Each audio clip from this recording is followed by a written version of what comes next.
this is something that I maybe want your advice on, but I feel myself sometimes now like being in this mental health wellness space. I don't know if it's imposter syndrome creeping in, if it like what it is.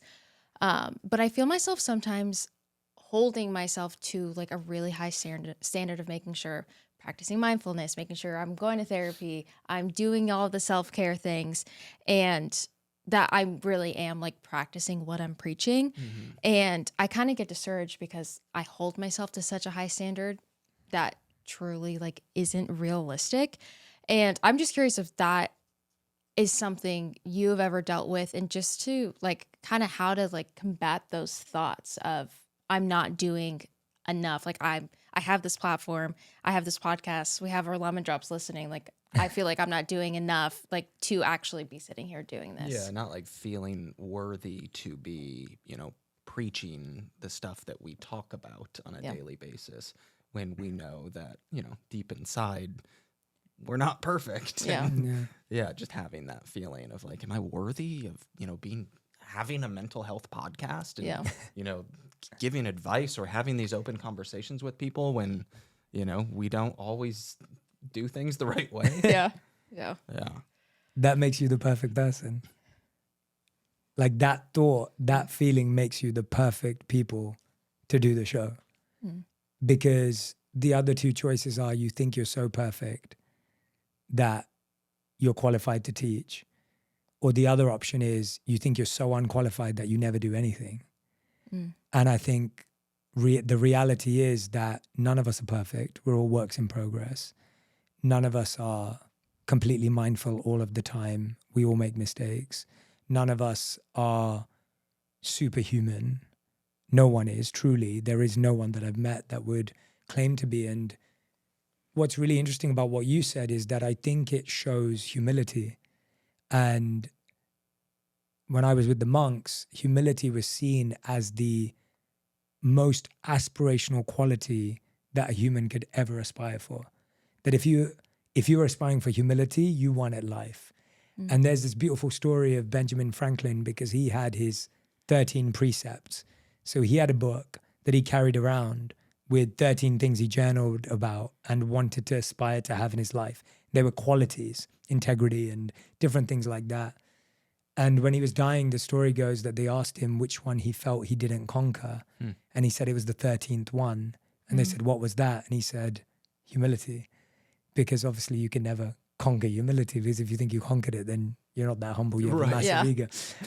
But with what you said to me, that I love that your lemon drops have you to listen to. Like that's what makes you both the perfect hosts, because you're not coming at this from a point of view of we know and you don't. You're not coming at this from a point of view of we figured it all out and we're going to teach you everything. You're coming at it from a point of view of, hey, we're struggling with this and we're figuring it out and I'm trying to share it. And by the way, that's what I'm trying to do too. Like the reason why I call life the exam and the test is because I'm testing these ideas and I'm teaching what I'm testing and experimenting with. And I found these ideas to be hugely valuable as I've tested them, and I'm sharing them. And I would hope that you, me, Taylor, like all of us, that we hold on to that feeling forever. I hope it never leaves you. Because if it ever leaves you, to me, that's when we'll actually make the mistake.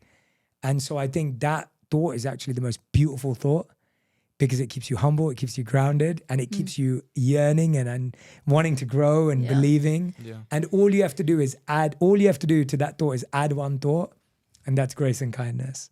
One thing I found in the top performers, the most enlightened people, spiritual people, the most successful people, is this balance between having high standards and then having high grace. And those two things together are an unbeatable combination, because you hold yourself to a really high standard, but you have high grace because you realize that you'll only stay with that standard if you have grace on your mistake. And a good example of this in a practical sense is Roger Federer, the tennis player, was giving a commencement speech last year. And I think he said something like, he's lost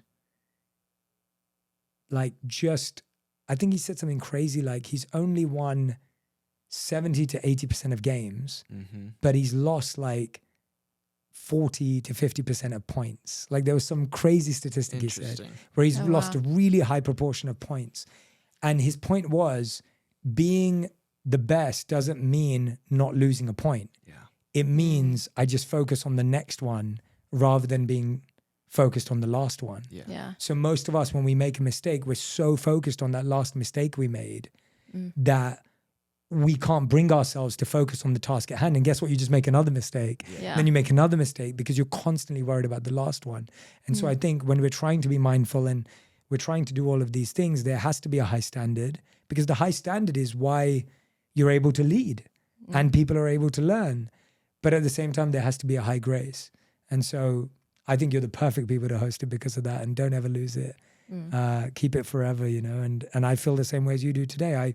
I deal with it all the time. I worry that I'm, you know, not X enough, not Y enough, not Z enough, whatever it may be. Yeah. And